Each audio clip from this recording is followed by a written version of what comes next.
to the plumbing video. I was a little apprehensive to make this video, but I decided, you know, whatever mistakes I did make, you guys can learn from them.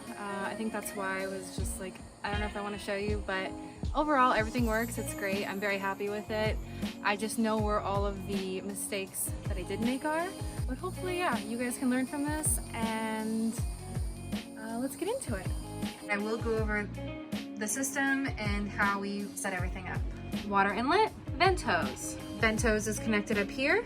Water inlet is connected there. Water out is connected to an on and off valve, which is connected to a strainer, which is connected to a silencing SureFlow kit that is connected to the water pump. From the water pump, we have a teed off shark bite fitting.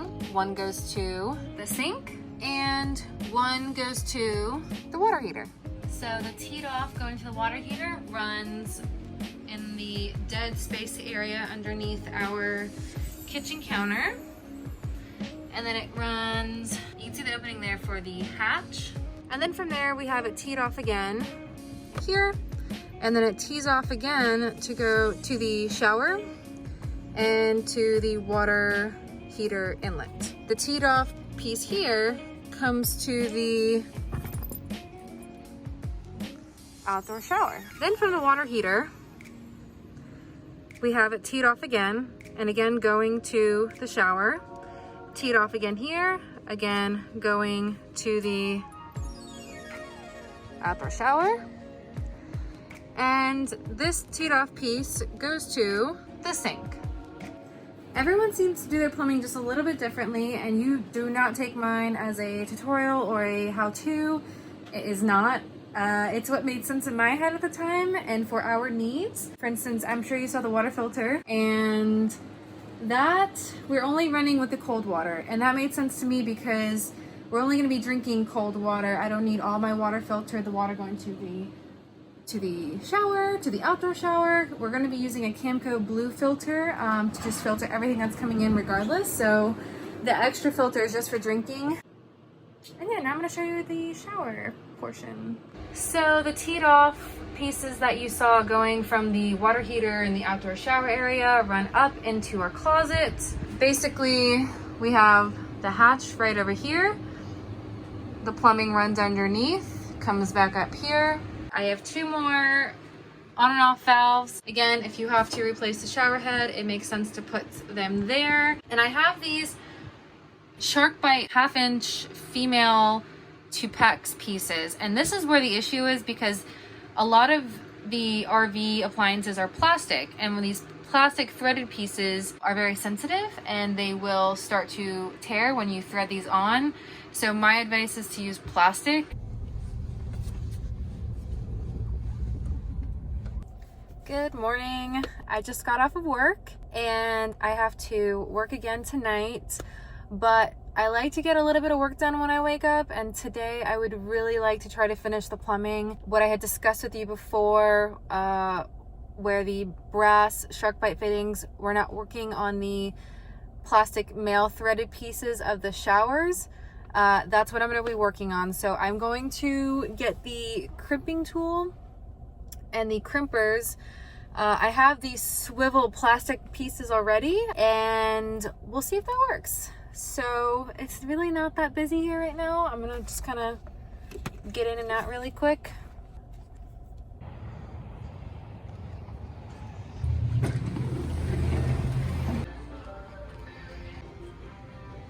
Okay, so this is the area that I need to be in. I need these, the 1/2 inch clamps. And I need the clamping tool, which is this. $62. Oh my God. I'm returning it. So I truly hate plumbing.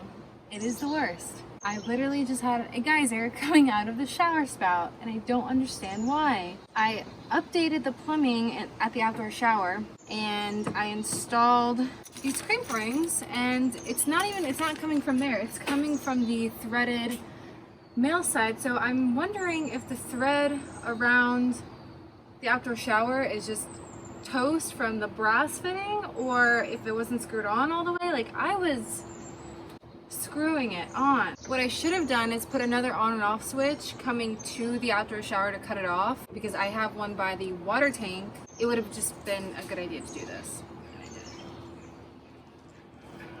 And I think I'm running out of plumber's tape. I just ran out.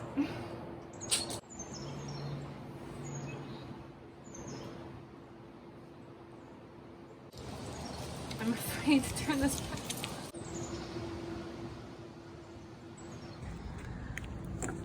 Here is where I think the issue is. So inside of here, there's a little gasket, and I don't think I had it tightened all the way, so water was leaking around it. Because, let's see. You see that's like a little loose, so I think it needed to be like flush tight to create a seal, or possibly there wasn't enough plumber's tape, or both. I ran out of plumber's tape, so if this doesn't work, I'm gonna have to pause this and continue another day. All right, if you get wet in a second, you know why. Hey, look at that, it worked. Just gonna keep it going for a second to see if there's any leaks. I don't see any, but this one is coming out. All right, let's stop it and I'll do the other one. So I am not seeing any leaks. I think this shower nozzle though has seen better days. You see that?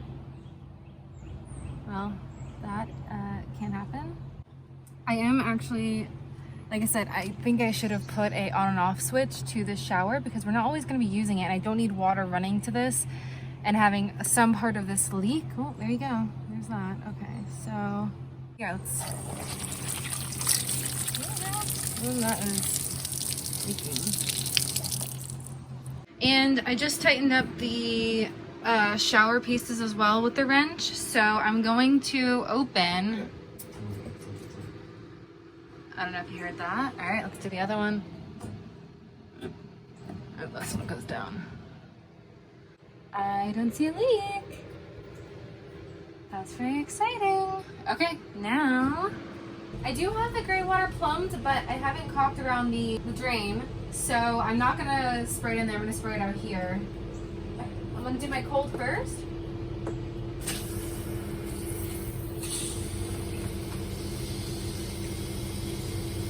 Nice. You see that shower? That's good shower pressure. I'm very impressed. Back again. So I have to get the on and off switch ball valves for the outdoor shower, because the crappy plastic shower handle is leaking, and I think this is just the smartest thing to do. Where am I going? No, not here. And I gotta get some plumber's tape, so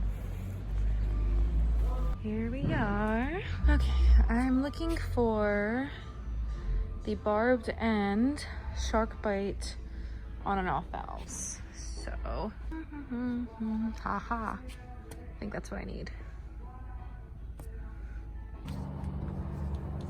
Good morning. I just went to Lowe's. I picked up these ball valves. These are the ones with the barbs on the end, so I'm going to be using the clamping tool again. These were so much cheaper than the other ones, probably by like $6 to $8 for the PEX push-in, whereas these will be using the clamping tool. And these are essentially going to go right here on the lines leading up to the outdoor shower. So that is my task right now. I think I'm just going to cut into these, and hopefully they'll just kind of fit in. I won't have to like cut anymore, so yeah. Okay, let's see. I want this accessible. This is like this.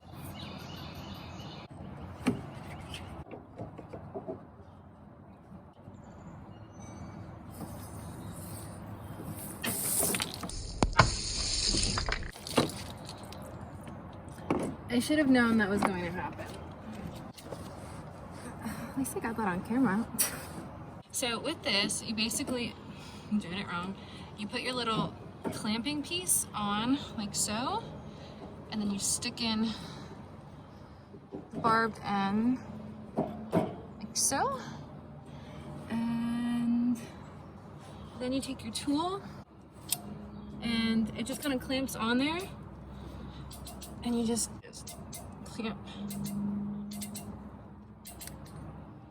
down like that.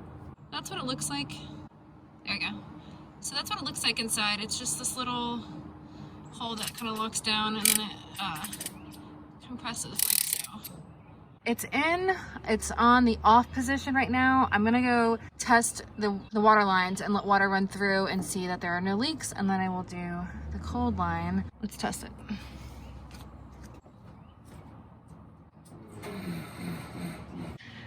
Yay, it works. No leaks.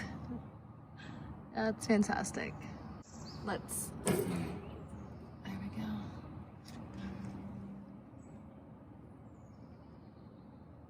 Still no leaks. Cool. Let's do the blue one. Again, I'm going to turn the water pump on and let the water flow, and let's see if there are any leaks.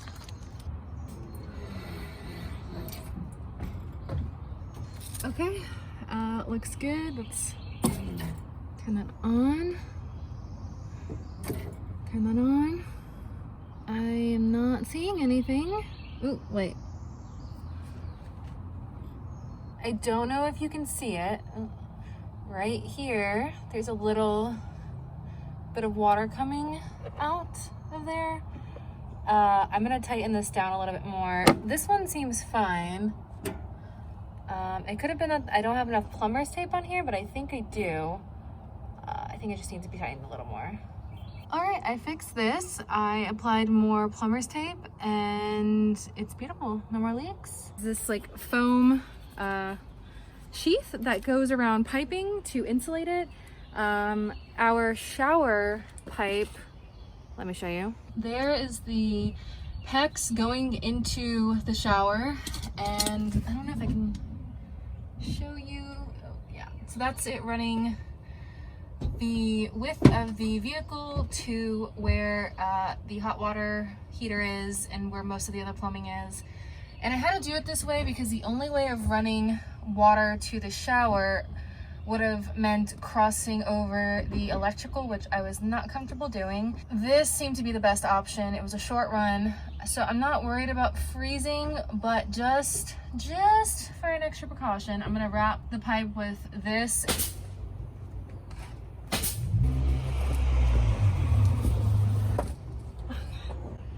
I always hate coming underneath here. Oh, it makes me nervous.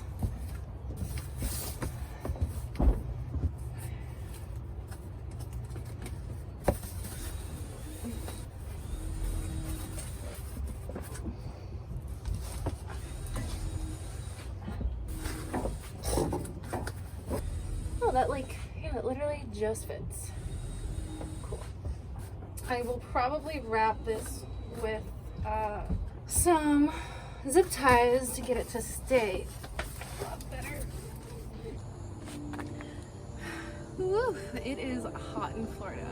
You see all of, oh man, actually, you see all the sweat. I've been out here for like 10 minutes. Anyway, that is the conclusion of the plumbing video. If you guys have any questions, please leave them in the comments. I try to respond to everybody, and I guess we'll see you in the next one, which should be electrical. Please like and subscribe. We really appreciate it. Thank you. Something else that I wanted to address was how we're gonna have hot water. We have a hot water heater, there's no propane.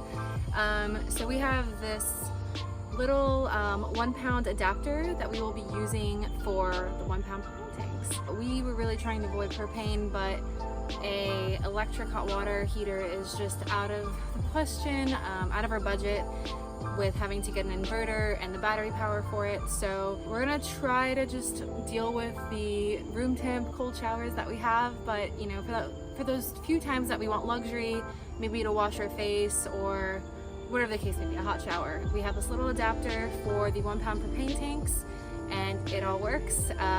Sorry I don't have one on me right now to show you, just go take my word for it. And this will just kind of get stored here, and then we will keep our 1 pound propane tanks in the back hatch storage area. So that's it.